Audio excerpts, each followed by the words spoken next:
नमस्कार दोस्तों, स्वागत है आपका हिंदी नॉलेज शो में। तो दोस्तों, हाल ही में अमेरिका में तुर्की पर एक बहुत ज्यादा बड़ा खुलासा हुआ है और इस खुलासे ने अमेरिकी संसद को भी चौंका दिया है। और कहा जा रहा है कि अब अमेरिकी सांसद डिमांड कर रहे हैं कि तुर्की पर कड़े प्रतिबंध लगाए जाएं। लेकिन ये मामला है क्या? दरअसल ये जुड़ा हुआ है तुर्की के हथियारों से। आप सभी लोगों को तुर्की के एक ड्रोन का नाम खूब याद होगा, जिसका नाम है TB2। ये पिछले 2 सालों से खूब चर्चा में है और आपने कभी ना कभी इसका नाम सुना ही होगा।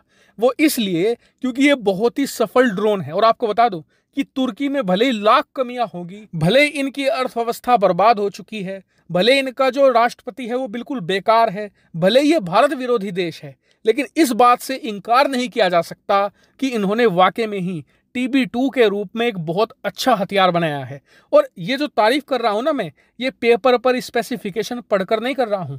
इस ड्रोन ने पिछले 2 सालों में 2 युद्ध लड़के अपने आप को साबित किया है। सबसे पहले अर्मेनिया अजरबैजान का युद्ध हुआ था और नारगोनो काराबाख में इसने अकेले दम पर युद्ध पलट दिया था और अर्मेनिया को हार का मुंह देखना पड़ा था। और अजरबैजान की सेना कमजोर होने के बावजूद भी उस युद्ध को आसानी से जीत गई थी। उसका कारण ही TB2 ड्रोन था। और आज की तारीख में भी रूस यूक्रेन का युद्ध चल रहा है, इसे 6 महीनों तक यूक्रेन ने खींच दिया है। इसका एक बहुत ज्यादा बड़ा श्रेय जाता है TB2 ड्रोन को, क्योंकि इसकी मदद से ही रूसी सेना जो तेजी से एडवांस कर रही थी उसे स्लो कर पाया है यूक्रेन। और इसीलिए आज की तारीख में TB2 ड्रोन एक बहुत ही पॉपुलर हथियार है। दुनिया के तमाम देश इसे खरीद रहे हैं, यहां तक कि पाकिस्तान भी तुर्की से ये ड्रोन खरीदना चाहता है। लेकिन अब खतरा ये तुर्की पर है कि ये ड्रोन उसे बनाने बंद करने होंगे। क्यों?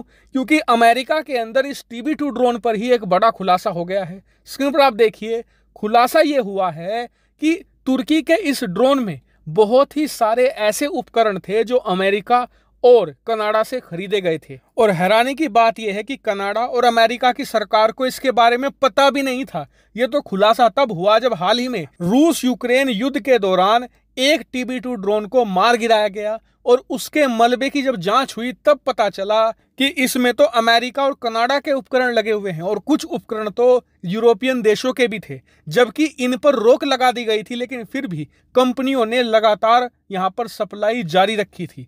और इसीलिए अमेरिका के सांसद अब ये डिमांड कर रहे हैं कि इस बात की जांच होनी चाहिए कि तुर्की को ये उपकरण मिल कैसे रहे हैं। और उससे भी पहला काम तो ये होना चाहिए, जांच से भी पहला, कि इन उपकरणों की सप्लाई पर तुरंत रोक लगाई जाए। वहीं रिपोर्ट्स में यह भी निकलकर सामने आया है कि तुर्की जो अमेरिका और कनाडा से उपकरण मंगाता था, ये बहुत ही क्रूशल हैं। ये तुर्की खुद नहीं बना सकता और इनके बिना ये ड्रोन बन भी नहीं सकता।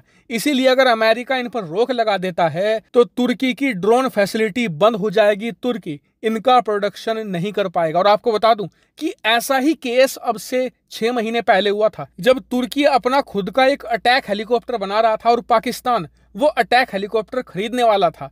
लेकिन ऐन वक्त पर अमेरिका ने देख लिया कि इसमें तो हमारे उपकरण लगे हैं और इसीलिए ऐन वक्त पर अपने उपकरणों की सप्लाई बंद कर दी थी, जिससे कि तुर्की के अंदर हेलीकॉप्टरों का निर्माण कार्य बंद हो गया था। बाद में तुर्की ने कोशिश की कि रूस का इंजन लगा दे, चीन का इंजन लगा दे, लेकिन सारे एक्सपेरिमेंट फेल हो गए हैं और आज की तारीख में तुर्की की वो हेलीकॉप्टर फैसिलिटी भी बंद पड़ी है। अब यही खतरा इनके ड्रोन मार्केट पर भी मंडरा रहा है, क्योंकि तुर्की हर साल अरबों डॉलर कमाता है ड्रोन बेचकर। लेकिन इसमें भारत का बड़ा फायदा है, क्योंकि ये ड्रोन पाकिस्तान बहुत ही भारी मात्रा में अपनी सेना में शामिल करने वाला था, लेकिन सही समय पर यह खबर बाहर आ गई और अब ये ड्रोन पाकिस्तान नहीं पहुंच पाएंगे। हालांकि मैं इस पूरे मामले पर नजर बनाए हुए हूं, जैसे ही कोई बड़ी खबर आएगी तुरंत आपको सूचित कर दूंगा। फिलहाल इस वीडियो में इतना ही। Thank you very much for watching video.